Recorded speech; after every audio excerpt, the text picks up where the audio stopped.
आशा की किरण। ભૂલશો નહીં, આપણે ટાઈમ કાઢવો નથી, આપણે સંસ્કાર રેડવા નથી. તે ભલામણા તમે તો બધા ખેડૂતના દીકરા, તમને ખબર હોય, તમે ખેતર આટો મારવા જાવ જ નહીં અને પછી મબલક પાક પકાવો. કોઈ દી પાકે? પાકે? વીઘે 30-30 મણ મગફળી જોઈતી છે અને 40-40 મણ કપાસ જોતો છે, કોઈ દી થાય? ઈ મબલક પાક લેવો ને તો ઉનાળે નવરાનો બેહે ત્યારે થાય. ઉનાળે તે આંધણિયા નાખે, પછી હળના નાખે, પછી પાછું ખાતર ભરે, માથે કળિયા હાકે, વળી પાછું ખાતર વાવે. કેટલી મહેનત કરો તમે કહો? અરે ઉજાગરો હોય ને રોણમાં વરસાદ થયો ને તો અડધી રાતે જાગે. બોલો, જાગીને દતાળને તૈયાર કરે ને પાછા દાતાને લાઈને દોરીમાં લઈને વાવવા જાય અને વાવતા વાવતા ધ્યાન રાખે. પાછા કેટલું બધું ધ્યાન રાખે. એમ વાવતા વાવતા એમ લાગે કે જરાય પણ આ દાણા ઉપર રહે છે, તરત પથ્થર પાણી મૂકે. અને એમ લાગે કે હજી સેટિંગ નથી થતું તો શું કરે ખબર છે? થોડું લાંબુ નાડે કે જેથી કરીને દાંતો ઊંડો જાય અને દાણા ઊંડા જાય. અને એમ લાગે કે આ દાણા જરાક વધારે ઊંડા જાય છે તો કાથી ગોતે, કુંડલી. કેટલા પ્રયાસો તમે કરો છો તઈ પાક થાય છે. સાચું ખોટું? કે જેમ તેમ વાવી આવતા રહ્યો છો. તો એમાં જો તમારે મબલક પાક જોતો હોય તો રાત દાડો તમારે દાખલો કરવો પડે છે.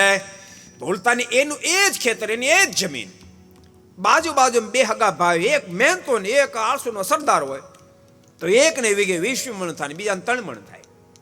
એક જ બાપે 2 ભાગ કર્યા હોય. સમજાય છે મારી વાત?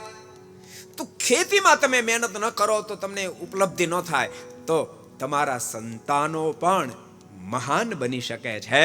ભારત દેશમાં જન્મેલી પ્રત્યેક વ્યક્તિ મહાન બનવા માટે જ આ ધરતી પર આવી છે. સ્ત્રી ભક્તો પણ સભામાં છે. એક સ્ત્રી ભક્તો સંકલ્પ કરે કે મારી કુખે જન્મેલું સંતાન એનું મહાપુરુષ બનાવીશ તો મહાપુરુષ જ બને, મહાપુરુષ જ બને. પણ પુરુષો વેસનમાંથી બહાર નથી નીકળતા, સ્ત્રી ભક્તોને ફેશનમાંથી નવરાશ નથી મળતી. ભૂલતા નહીં, તમારી ભૂલનું પરિણામ રાષ્ટ્રને બહુ ભોગવવું પડશે. રાષ્ટ્રને ભોગવવું પડશે, ગામને ભોગવવું પડશે, પણ બધા કરતા વધારે તમારે ખુદને ભોગવવું પડશે.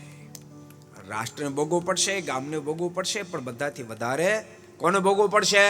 તમારે ખુદને ભોગવવું પડશે. તમારે સુખિયા થવું હોય તો ભગવાનના ભક્તો સંતાન ઉપર ધ્યાન દેજો. को पसंद आया हो तो लाइक करें और शेयर करना मत भूलिए.